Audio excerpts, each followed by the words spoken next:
السلام علیکم ورحمۃ اللہ وبرکاتہ۔ بسم اللہ والصلاة والسلام علی رسول اللہ وبعد۔ ناظرین کرام، آج کی گفتگو کا عنوان ہے کیا بھول کر کھا پی لینے سے روزہ ٹوٹ جائے گا؟ تو اس سلسلے میں یاد رکھیں کہ اگر کوئی شخص بھول کر کھا پی لیتا ہے تو اس کا روزہ نہیں ٹوٹتا ہے، اس کا روزہ باقی رہتا ہے، اس کے لیے کوئی حرج کی بات نہیں ہے۔ اللہ کے نبی صلی اللہ علیہ وسلم کی حدیث ہے، صحیح مسلم کی روایت ہے، من نسی وهو صائم فاکل او شرب فلیتم صومہ فانما اطعمہ اللہ وسقاہ۔ اللہ کے نبی صلی اللہ علیہ وسلم فرماتے ہیں کہ جو انسان روزے کی حالت میں ہو اور بھول کر کوئی چیز کھا لے یا پی لے تو اس کا روزہ نہیں ٹوٹتا۔ فَلْيُتِمَّ صَوْمَهُ، وہ اپنے روزے کو پورا کرے، فَإِنَّمَا أَطْعَمَهُ اللَّهُ وَسَقَاهُ، کیونکہ اللہ رب العالمین نے اس کو کھلایا ہے، اس کو پلایا ہے، اس نے خود بخود نہیں کھایا ہے بلکہ بھول گیا تھا تو اللہ نے اس کو کھلایا ہے۔ وہ اپنے روزے کو باقی رکھے، اس روزے کو توڑنے کی یا قضا کرنے کی کوئی ضرورت نہیں ہے۔ صحیح الجامع کی روایت کے اندر صاف موجود ہے، نہ ہی اس روزے کی قضا ہے اور نہ ہی اس پر کوئی کفارہ ہے۔ اللہ کے نبی صلی اللہ علیہ وسلم فرماتے ہیں، من افطر فی رمضان ناسیا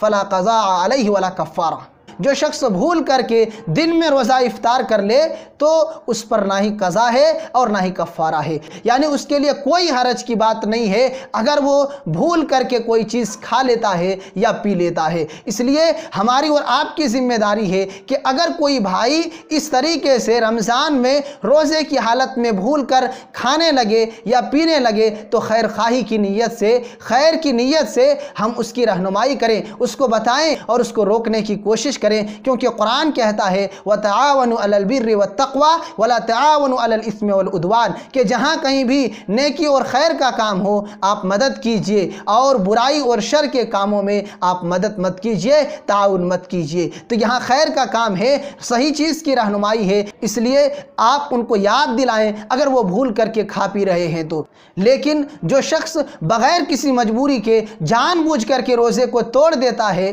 تو وہ شخص کبیرہ گناہ کا مرتکب ہے، اس نے بہت بڑے گناہ کا ارتکاب کیا، اور صحیح موقف کے اعتبار سے اس شخص کے لیے اب توبہ و استغفار ضروری ہے کہ وہ شخص سب سے پہلے اللہ رب العالمین سے اس غلطی، اس گناہ پر توبہ کرے گا، اور دوسرا عمل اس کے لیے یہ ہے کہ وہ اس روزے کی قضا کرے گا، جو روزہ اس نے توڑ دیا ہے دوبارہ اس روزے کو رکھے گا، یہ اس سلسلے میں صحیح موقف ہے۔ المہم پوری باتوں کا خلاصہ یہ ہے کہ اگر کوئی شخص بھول کر کے کھا لے یا پی لے تو اس کا روزہ باطل نہیں ہوتا ہے، اسے روزہ توڑنے کی ضرورت نہیں ہے، وہ اپنے روزے کو باقی رکھے، وہ اپنے روزے کو پورا کرے، اور اگر جان بوجھ کر کے توڑ دیتا ہے تو اس نے کبیرہ گناہ کیا اور اس کے لیے توبہ کے ساتھ ساتھ اس روزے کو قضا کرنا لازم اور ضروری ہے۔ واللہ عالم بالصواب۔ اللہ رب العالمین ہم تمام لوگوں کو قرآن و سنت کو صحیح طور پر سمجھنے اور اس کے مطابق عمل کرنے کی توفیق عطا فرما، آمین۔